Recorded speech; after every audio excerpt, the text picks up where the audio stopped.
수요일 오신 여러분들이 희망입니다. 먼저 우리가 그림을 좀 보면은 이 그림이 굉장히 중요하다고 그랬습니다. 그거 전에 좀 깊이 생각해야 되는 것이 뭐냐면은 예수님이 교회를 세우셨어요. 근데 그 교회가 미국의 상원의원 사목되는 헬버스 목사님이 지적한 대로 그리스로 가서 헬라로 가서 이 교회가 철학이 되었다 이래요. 제가 여러분들에게 말씀드렸죠. 또 이 손석희가 이 말을 인용해서 아주 많은 사람들이 알고 있습니다. 그만큼 변화될 수 있다, 왜곡될 수 있다는 것이요. 그리고 그 다음에 로마로 건너가서 바울에 의해서 로마까지 복음이 전거되잖아요. 그리고는 제도가 되었다. 오늘날 교회에도 신앙을 자세히 들여다보면은 복음을 하나의 철학으로, 이념으로 생각하는 사람이 있습니다. 그리고 교회를 하나의 제도와 같은 종교 기관으로 생각하는 사람이 있습니다. 거기에 복음이 뭔지, 예수님이 세우신 교회가 뭔지 아는 게 너무너무 중요합니다. 그래서 제가 열심히 믿는 것보다 바르게 믿는 것이 더 중요하다. 또 우리 인생에도 빨리 가는 것도 중요하지만은 방향이 굉장히 중요하다 하는 문제를 여러분들이 같이 공유하고 인식하신 분들이 수요일 내에 오신 분들이 아닌가 이런 생각합니다. 그러면서 유럽으로 가서 그 다음에 기독교가 유럽을 지배하잖아요. 유럽으로 가서는 문화가 되었다. 이런 것이 다 우리 한국 교회 안에 있습니다. 그리고 유럽에서 미국으로 가서는 기업이 되었다 이래요. 그런데 이제 영화 감독 중에 그 김재한 감독이라는 분이 뭐라고 하는가 하면은 한국으로 가서는 이제 기업이 아니라 재벌이 되었다. 한국 교회가 이래버린다고요. 그만큼 사탄은 교묘하게 하나님의 구원을 왜곡하려고 한다. 이것에 대한 예민한 인식이 저는 우리 신과 회복 있는 교회 교인들에게 좀 있었으면 해요. 왜냐하면은 그렇게 되면은 하나님의 나라를 누릴 수가 없습니다. 종교적인 과업이나 자기 만족은 누릴 수 있을지 몰라도 주님 앞에 갈 때에 전혀 인정받지 못한 신앙생활이 되거든요. 또 그런 신앙은 자칫하면은 신앙이 우리를 억압하고 학대하기가 참 쉽다 이런 겁니다. 그래서 여러분들이 이 그림을 제가 왜 안 나오나? 그림이 왜? 이 그림을 여러분들이 이해하는 것이 중요한데 지난주일 제가 지난번에 여러분들에게 이제 창세기에서부터 쭉 예수 그리스도의 재림에 이르기까지 구속사를 크게 그려줬습니다. 하나님께서 에덴 동산 그것이 우리가 회복해야 할 하나님의 나라인데 인간에 의해서 파괴가 되어졌다. 그래서 아브라함을 부르셔서 한 가족을 통해서 하나님의 나라를 샘플로 보여주려고 했어요. 그런데 그 아브라함의 가족이 실패를 해버리잖아요. 그래서 그들은 애굽의 노예가 되어져 갔는데 그곳에 가서 민족을 이루었는데 모세를 불러서 한 민족을 하나님의 나라의 샘플로 만들려고 그랬어요. 그런데 이 부름받은 이스라엘 백성들이 선민의식에 젖어들어서 전혀 다른 종교 집단이 되어져 버리는 거지. 그래서 예수님께서 이 땅에 오셔서 이루신 것이 뭐냐면은 이제는 혈연을 넘어서는 영원한 가족의 공동체를 하나님의 나라 구원을 교회에 이루셨다. 그것이 2000년 전에 일어난 역사적인 사실이다. 이걸 받아들이는 것이 믿음입니다. 이걸 받아들이면은 어떤 생각이 우리 속에 싹 트는가? 영이 있는 사람은 이상한 걸 보는 게 아니고, 영이 있는 사람은 이런 인식이 생기는 거예요. 내 자식이 귀한 만큼 남의 자식도 귀하게 여기는 것, 내가 소중한 만큼 다른 사람도 소중히 여기는 마음. 저는 우리 교회 교인들은 다른 교회 다니는 교인들보다 이 인식이 참 크다 하는 것을 느껴요. 이번에도 손민성 집사 이렇게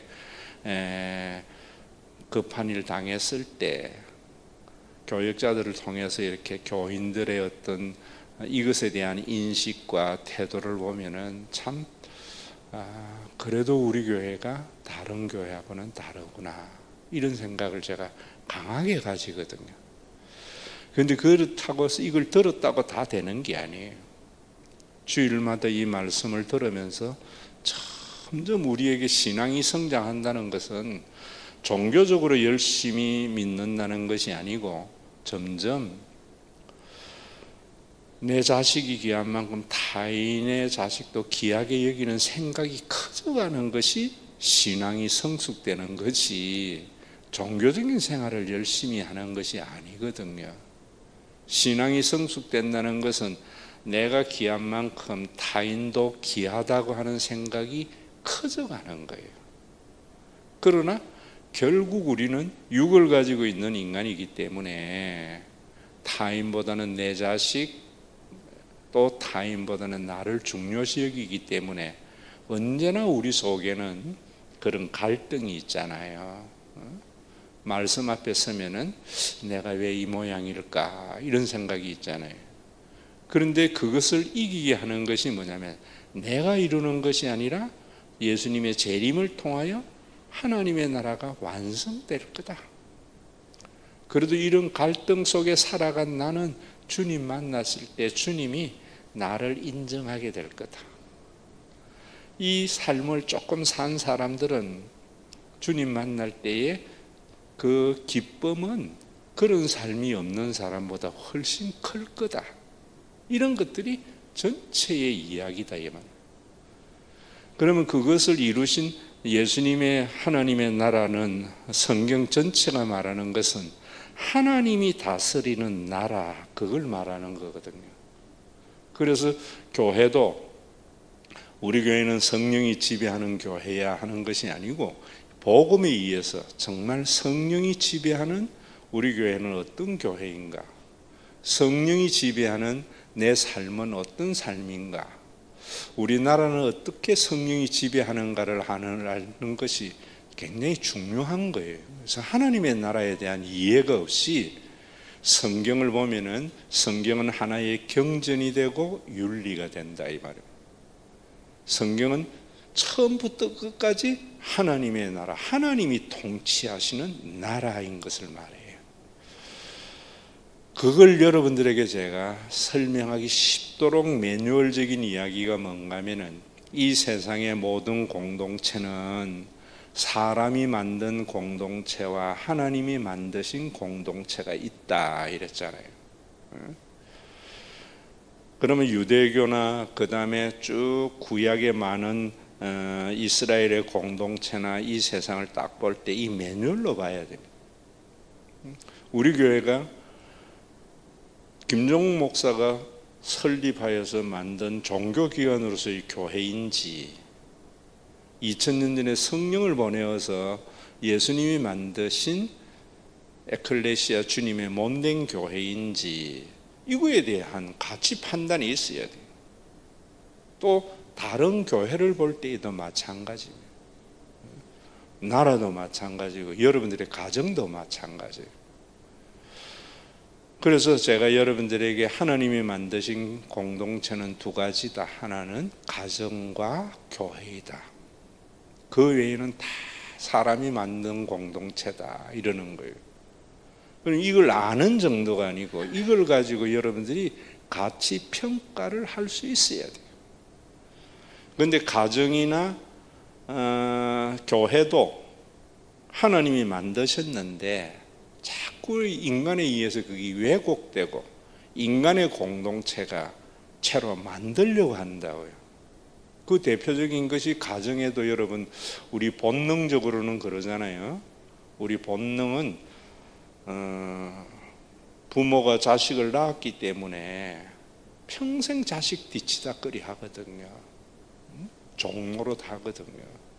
그런데 우리가 그동안 500년 동안 우리나라가 지켜온 가정은 뭡니까? 유교적인 가정이라고. 그러면 그게 본능적으로 우리 속에 하나님이 만드신 혈연 공동체가 있는데 그 혈연 공동체를 유교의 가치관으로 제도화시킨 것이 우리의 한국적 가정이란 말이에요. 그런 가정들이 뭐냐면 대부분 가부장적 가정 이러잖아요. 가부장적 가정은 뭡니까? 아버지와 남아 선호사상.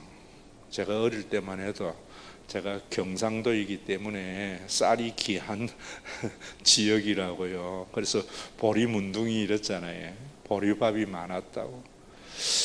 기억하는 것은 소쿠리에 이렇게 보리쌀 먼저 삶잖아요. 지금 같은 그런 보리 아니거든요. 목구멍 넘어가기 까끄러운 그런 보리라고. 그러면 이제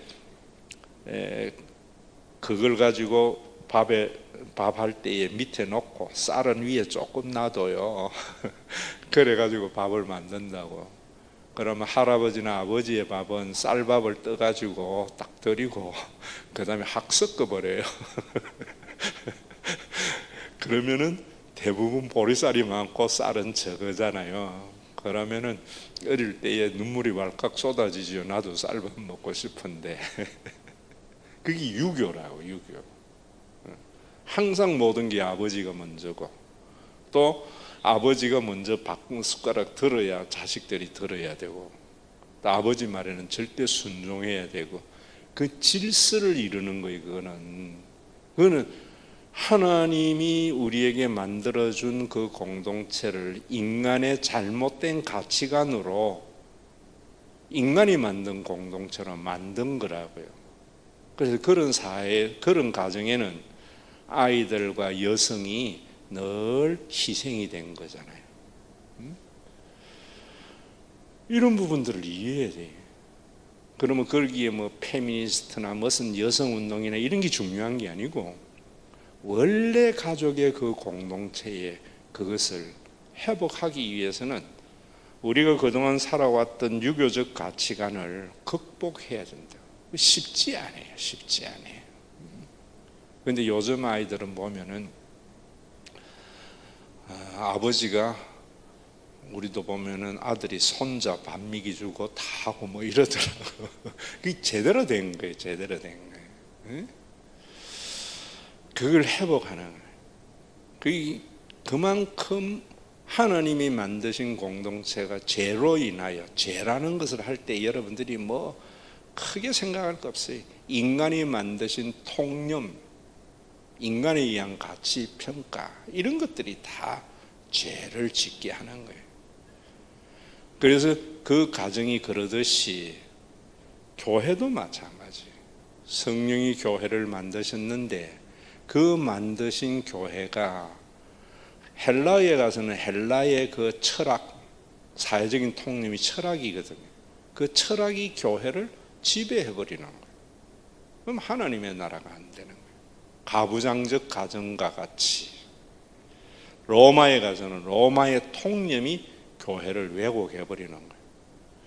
제도화시키거든요.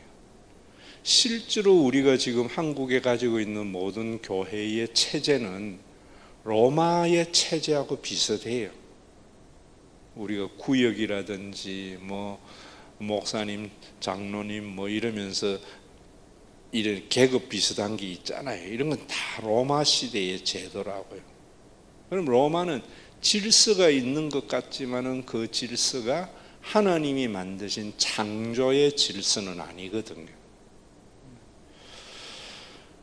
그래서 여러분 우리 이런 것들을 회복하기 위해서는 정말 하나님의 나라를 알아야 되는 거예요. 그 하나님의 나라를 너무 쉽게 여러분들에게 말해주잖아요. 부모는 자녀를 존재하게 한 자이기 때문에 자녀에게 종노릇 한다. 인간이 만든 모든 공동체는 지도자가 지배하고 억압한다. 그게 가정에도 일어날 수 있고 교회에도 일어날 수 있는 거예요. 그래서 그런 부분들을 여러분들이 알고 인식해야 돼요. 우리 교회나 한국 교회에 제가 이래보면은 참 사람들 속에 그게 딱 미리 정해져 있어요. 목사님, 장로님 뭐 이런 부분에 대해서는 우리하고 틀리고 뭐 그 부분에 순종해야 되고 전혀 그런 거 아니에요.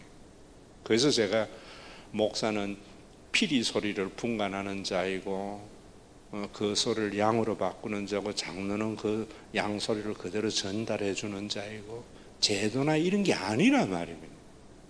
근데 이런 것들을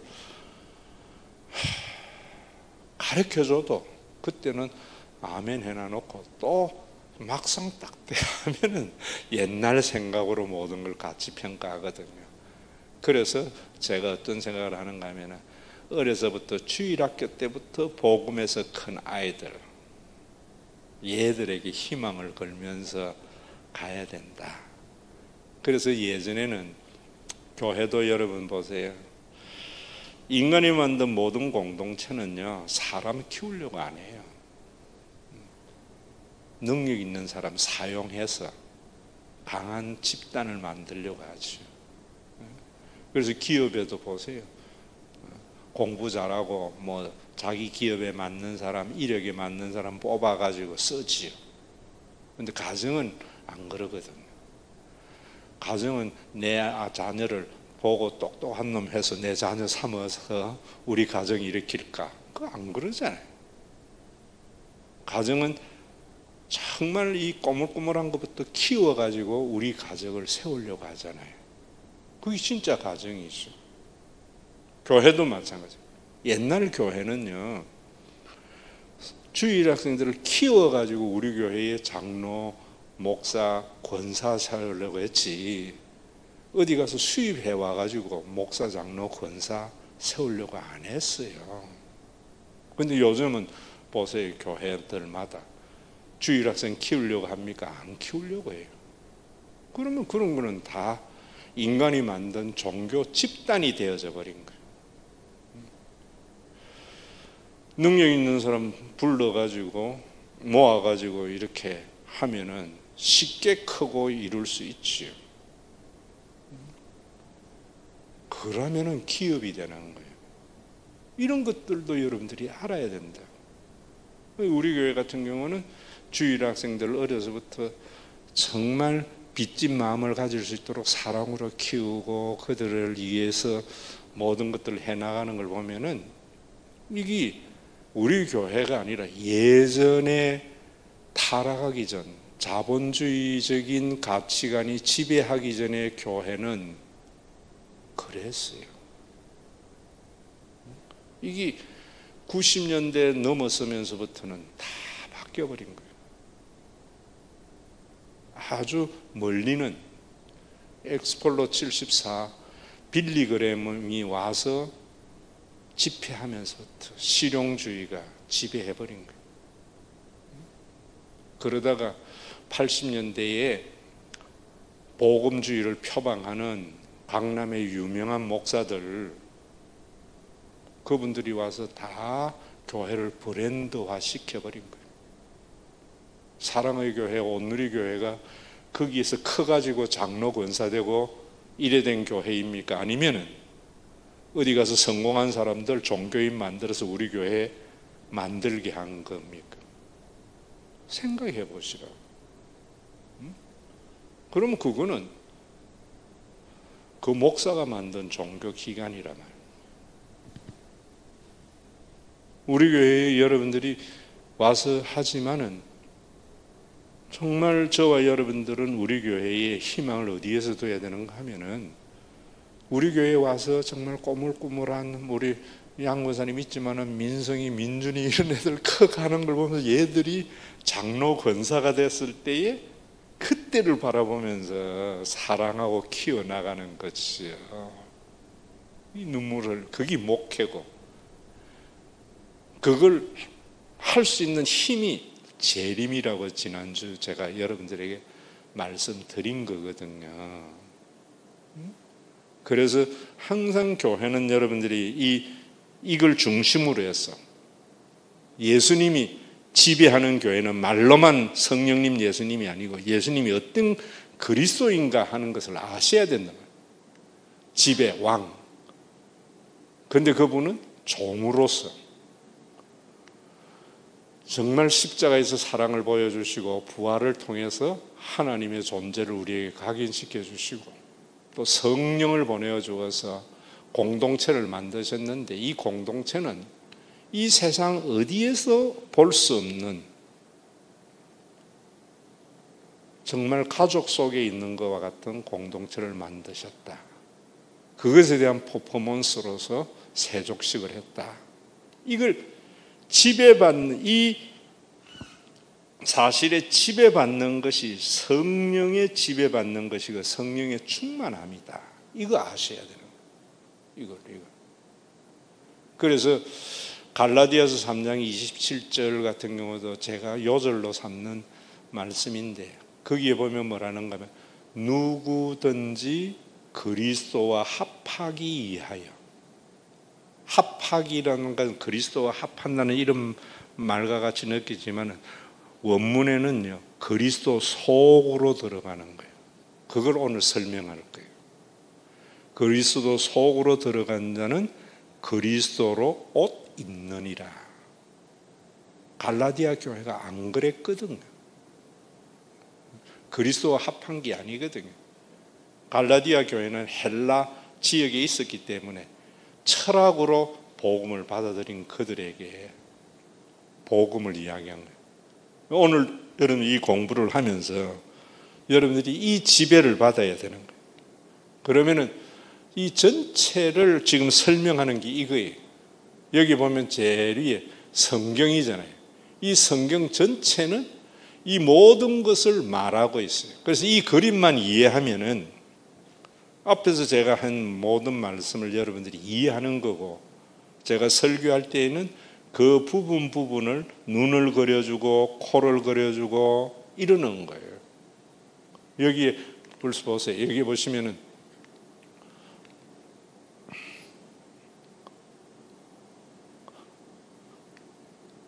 이제 예수님이, 왕이신 예수님이 섬기는 자로서 십자가에 죽으시고 그 다음에 부활하시고 성천하셔서 하나님 보좌 우편에 계시면서 성령을 보내어 주시고, 그 성령이 이 지배하는 사람들이 모여있는 이 하나님의 나라를 우리 가운데 이루신 거다, 이 말. 이루신 거다. 이걸 받아들이는 것이 믿음이. 그래서 우리가 믿음으로 구원을 받는다 할 때에 그 믿음은 믿습니다. 뭐 이럴 때에 내가 믿는 게 아니고 성령님이 주는 믿음인데, 믿음은 뭐 구원받는 믿음은 믿음과 우리가 기도 응답받는 믿음은 다른 거다 뭐 하면서, 그런 건 다 인간이, 종교인이 만들어낸 이론이지, 성경이 말하는 것은 이 사실을 받아들이고 이걸 지배받는 거예요. 이걸 지배받으면 어떤 일이 생기는가? 세례. 여기 세례거든요. 이 세례는 그냥 여러분들이 우리는 세례 받느냐, 침례 받아야 되느냐, 세례는 물로 씻는 거고 침례는 물에 담갔다가 일어나는 건데, 형식은 달라도 의미는 같다. 우리의 모든 죄를 씻음 받아야 되고 우리가 죽었다가 다시 살아나는 것이고 다 똑같은 말인데, 더 쉬운 말로 하면은 이 사실에 의해서 지배받음으로 말미암아, 이 사실에 의해서 지배받음으로 새로운 사람이 되는 거예요. 새로운 사람은 자꾸만 감정을 말하는 거야. 내가 옛날에 노름꾼에다가 술주정뱅이에다가 이랬는데 예수를 알고부터 나는 그때부터 노름도 끊고 술도 끊고 잃어버린다고. 그거는 그 사람의 생활이 바뀐 거지 본질이 변화된 게 아니에요. 본질의 변화라는 것은 뭐냐면 그리스도 속으로 들어가는 것은 예수님이 낳은 우리를 창조한 자이기에 하나님이시기 때문에 우리에게 모든 것을 주고도 더 주려고 하고 어떤 대가도 바라지 아니하고 그 사랑을 받아들임으로 말미암아 나도 그 사랑에 사로잡혀 지배받는 삶을 사는 내 자아가 살아나는 거예요. 그런데 이것이 예수를 믿으면은 이제는 그런 사람이 됐다라고 해버리면 이단이 돼버리는 거예요. 이거 잘 이해해야 돼요. 이단은 이미 구원이 완성된 자라고 생각해요. 그래서 구원파 같은 경우는 우리 구원파는 구원의 확신을 가져야 된다. 구원의 확신을 가지면 죄를 안 지어 이런다고. 그런데 성경의 바울은 보면 뭔가 오라 나는 공고한 사람이로다. 이 사망의 몸에서 누가 나를 건져내릴까 하고 늘 그런 갈등이 우리 속에 있는 것이요. 그 갈등이 있는 것은 살아있다는 증거지요. 그런데 그 갈등을 죄책감을 일으키고 죄책을 불러일으켜서 사람에게 종교 가스라이팅 시키는 것이 죽은 종교인들 이단이란 말입니다. 앞에서 말씀드린 대로 여러분들이 설교에서는 그 자각을 하게 해야 되는 거예요. 듣고 싶지는 않지만 여러분 우리 교회 오면 제가 뭐라 그래요? 항상 자기만 알지 말고 다른 사람도 좀 생각해 보라고. 내 자식만 생각하지 말고 다른 사람 좀 생각해 보라고. 내가 편하면 누군가가 불편하게 된다고. 그런 복음이 뭔가 우리를 자각케 하는 거거든요. 그러면 내 안에서 그게 전혀 영향을 미치지 않는 사람은 영이 죽은 사람이에요. 그 말씀을 들으면서 내가 왜 이럴까 하면서 점점 더 그런 성화의 길을 걸어가는 신앙인이 돼야 되겠죠. 그런데 둘 중에 하나예요. 죽은 종교인이든지 그것은 뭐냐면 안 받아들이는 거예요. 자기식으로 믿는 거예요. 또 하나는 좀 미안하지만은 여러분들이 이해를 돕기 위하면은 왜 있잖아요. 그런 걸 뭐라 그래요? 전응아 같은 경우. 저는 우리 한국에 전응아 너무 많다고 봐요. 교회에. 가정에 여러분 전응아가 있으면 몸은 자꾸 커지잖아요. 생각은 어린아이라. 그런 아이들은 지는 행복합니까? 안 합니까? 지는 불편한 거 몰라요. 누가 힘들어요? 부모님이나 형제들이 힘든 것이죠. 교회도 똑같아요. 평생 예수 믿으면서도 내가 이런 말을 했을 때 저 사람이 어떤 생각을 가질까 생각 안 하고 자기의 입장만 자기의 생각만 고려하는 이런 사람들. 그래서 그 사람들이 연조가 더 돼가 장로가 권사가 되고 성인이 됐어요. 그런데 아는 건 지만 알아. 그럼 누가 힘들어요? 제일 먼저 목사님이 힘들어요. 부교육자들이 힘들어요. 그리고 다른 교인들이 힘들어요. 한국에 보세요. 이런 전응아들이 너무 많은 거예요. 내가 볼 때. 우리 교회에 있다가도 다른 교회에 간 중직자들 이래 보면은 참 한번 여러분 보세요. 그 사람 입에는 자기와 자기 가족만 말하는 사람들이 대부분이에요. 우리 교회 와서 내 자식이야말로 타인 자식 딱 떠올라야 돼요, 여러분. 그래서 제가 그런 분들을 안 붙잡죠. 왜냐하면은 그런 분들이 자꾸만 뭐 항상 교회 안에서 자기 입장 먼저, 자기 자식 자랑 먼저 말을 해도 다 내가 말했을 때 저 사람이 받을 상처라든지 이런 거 고려 안 하고 지 입장만 고려해서 무슨 말을 하고 이러면은 많은 사람이 힘들거든요. 물론 참 변화시키려고 복음을 전파하고 이래야 되지만은 그 딜레마가 있는 것이에요. 여러분들이 어떤 교회 다니고 싶어요? 기도를 해도 자기만, 말만 해도 자기 자랑, 말만 해도 자기 자식, 타인의 아픔에 대한 공감의 능력이 전혀 없고 이런 사람들이 목사가 되고 장로가 돼가지고 권사가 돼가지고 그래서 제가 참 그런 거는 들어서 몰라요. 봐야 돼요. 제가 이런 부분들을 아는 이유는 어디 있는가 하면 저는요. 우리 김영길 목사님, 장 목사님 같은 경우는 한국 교회가 변질되고 왜곡됐을 때 태어난 거예요. 60년대 이전에 보수적인 한국 교회의 모습을 봐야 할 거예요. 60년대 이전에 하나님의 부르심을 잇는 교역자들을 봐야 되는 거예요. 제 아버지나 제 장인 속에서 그걸 봤거든요. 옛날에 장로님들 보세요. 교인들이 뭐라 했는가 하면 아이고 내가 우리 장로님 같이만 믿어도. 그런데 장로 자식들이 다 빗나가요. 왜 빗나가는 줄 아세요? 우리 아버지는 지 자식보다도 교인들 더 사랑한다는 거지. 옛날에 장로님들은 다 교회 옆에 집이 있었어요. 대부분 장로님들이 또 잘 살았잖아요. 주일날 되면은 그 집에는 교인들의 사랑방이. 근데 육신의 자녀는 얼마나 싫겠어요.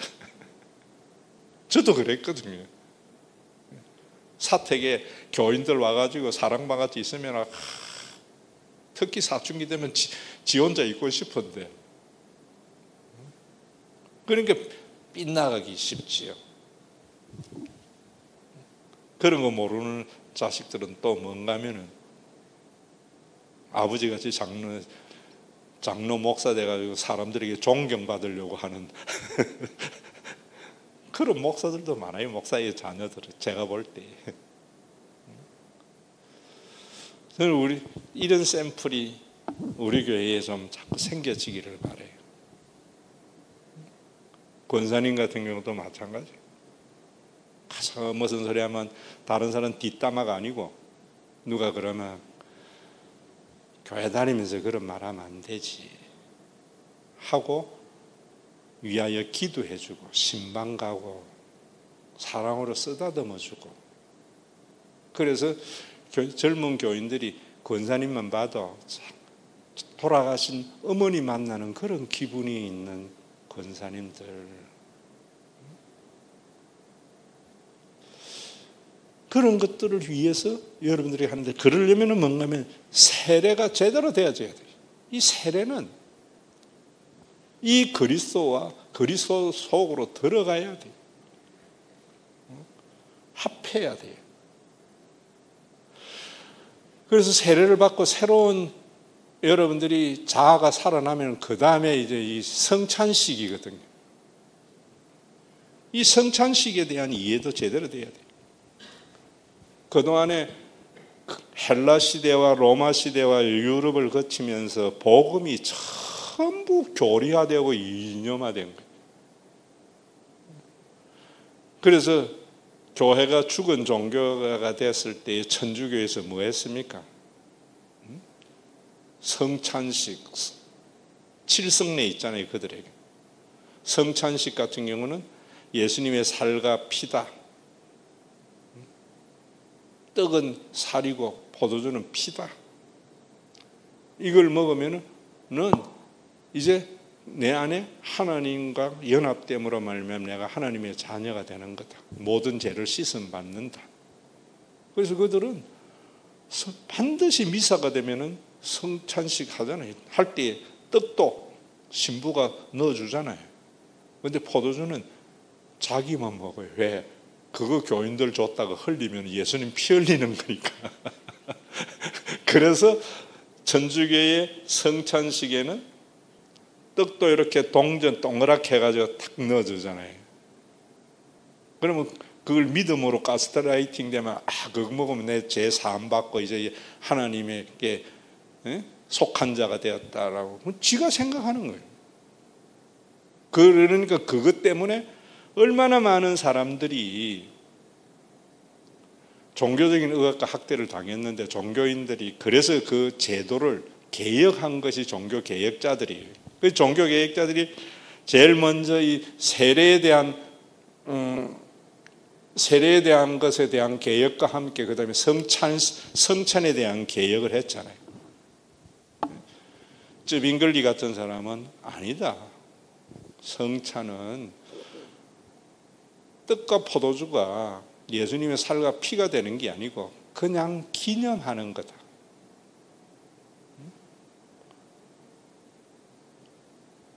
여러분, 루터 같은 사람은 뭔가 공제설, 그건 떡이고 포도주인데 우리가 먹을 때에 성령으로 우리 속에 함께 그 속에 내포되어져 있다. 칼빈 같은 경우는 그 속에 임재하신다. 이런 게 다 헬라 철학의 이론화된 거예요.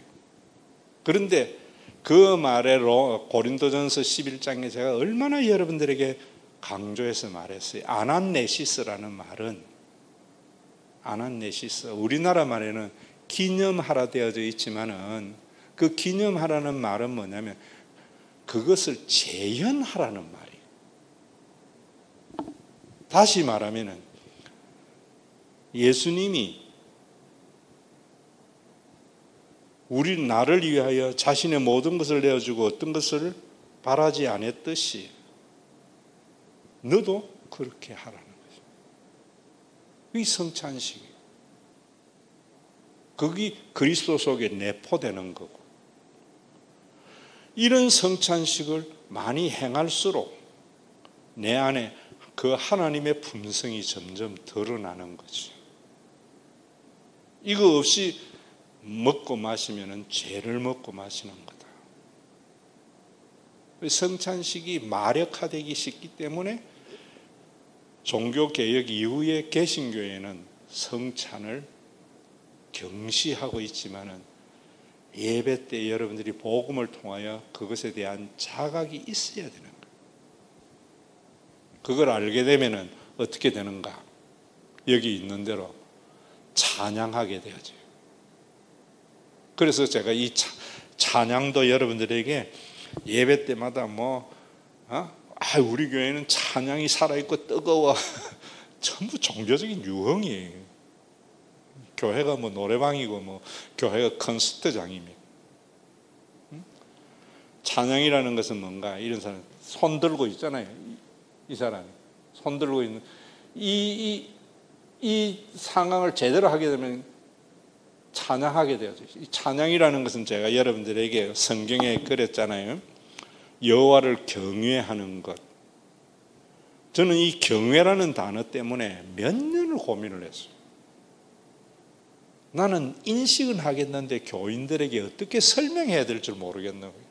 사전 찾아보면 두려운 마음으로 존경한다고 하는데 그거는 너무 쉬운 말이고, 제가 발견해낸 게 뭐냐면 그거예요. 도저히 범접할 수 없는 대상 앞에서 느끼는 존경의 두려운 마음.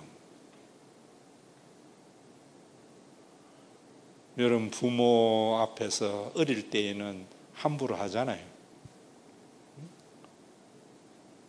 그런데 내가 아무리 시집 장가가고 나면은 그다음부터 뭐예요? 그때부터 이제 부모 마음을 알잖아요.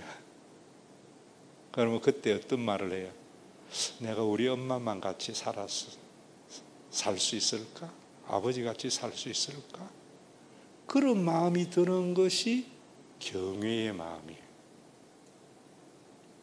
아버지, 엄마가 변화된 게 아니에요. 똑같은 아버지, 엄마인데 내가 느끼는 것이 달라진 거지. 옛날에는 어떻게 달라졌는가? 내 관점에서 아버지, 엄마 봤는데 이제는 아버지, 엄마의 본심의 마음을 알고 보니까 그런 마음이 생기는 거죠. 그래서 제가 여러분들에게 설교할 때도 항상 하나님의 마음으로 보세요 라는 마음. 그래 되어지면은 여기 있는 대로 이 경외하는 사람, 찬양하는 사람은 이 삶을 살게 되어집니다. 이 삶이 뭔가? 제가 여러분들에게 말씀드린 대로 설교 전체의 내용이 오늘 다 담기잖아요. 제가 설교하는 전체인 이거 반복하고 있는 거죠. 우리는 이 마음이 생기면 하나님께 영광 돌리고 찬양하고 하나님 사랑하는 게 아니에요. 이 사람과 예수님의 차이는 뭔가? 이 사람은 이건 예수님이거든요. 이 뭡니까? 쉐키나 성광이 있는데 여기는 없잖아요. 성도거든요. 나도 다른 사람에게 종이 되는 삶을 살. 제가 그걸 제 어머니의 말씀을 가지고 말씀드리잖아요. 제가 어머니 참 아버지 좋아서 뭔가 해드리려면 나는 됐다, 네 자식에게나 잘해라. 그것이 가족을 개성하게 하는 거죠. 근데 우리 한국에는 뭐합니까? 여러분 우리 교회 같은 경우 보세요. 교회 헌금은 안 해도요, 교인 어려운 교인들을 도와주는 거는 참 잘해요. 교역자에게는 잘 안 해도 교인들끼리는 참 잘해요. 이게 정상적인 거예요. 다른 교회 보세요. 어려운 교인들은 안 해도 교회 헌금은 잘해요. 어려운 교인들은 외면해도 목사님에게는 엄청 잘해요. 그거는 이걸 모르기 때문에 이걸. 내리사랑이라는 거예요. 가정이 존재하는 게 뭡니까? 그 가정도 잘못된 가정은 뭐라 그래요? 부모가 자식에게 내가 니를 어떻게 키웠는데 네가 나한테 이럴 수 있어. 이거는 오염된 가정이거든. 응? 자식이 그러더라도 부모는 어떻게 생각해요? 나도 내 부모님에게 은혜 못 갚았는데 내 자식도 나에게 마찬가지지. 자식에게 돌려받으려고 하면은 참된 경외로 인한 이 삶이 없는 거다 말이에요. 고부원의 갈등 이런 것들이 다 어디에서 나와요? 내가 니를 어떻게 키웠는데 네가 나한테 그럴 수 있어. 그러면은 파탄과 분열이 일어나잖아요. 그게 부모가 짊어져야 할 짐이거든. 부모가 짊어져야 할 짐. 부모는 자식이 제가 이 국제시장에서 덕수의 삶으로 여러분들에게 얼마나 설명을 많이 했어요. 너끼리 잘하면 돼. 네가 잘 살면 돼. 이게 쉬운 마음입니까? 인간에게. 쉬운 마음이 아니고 그런 마음에 대해서 자각할 수 있도록 하는 게 복음을 선포하는 거죠. 복음이 선포. 여러분들이 여기 우리 젊은 여집사들 별로 없네. 시어머니 교회에 모시고 와야 하는 이유가 그곳에 있는 거예요. 내가 우리 아들 어떻게 키웠는데 네가 나한테 그럴 수 있어. 복음에 지배받는 거 아니거든요. 복음에 지배받는 것은 나는 됐다 마. 너희들이나 잘 살아라. 그런 게 하나님의 나라를 이루어가는 거예요.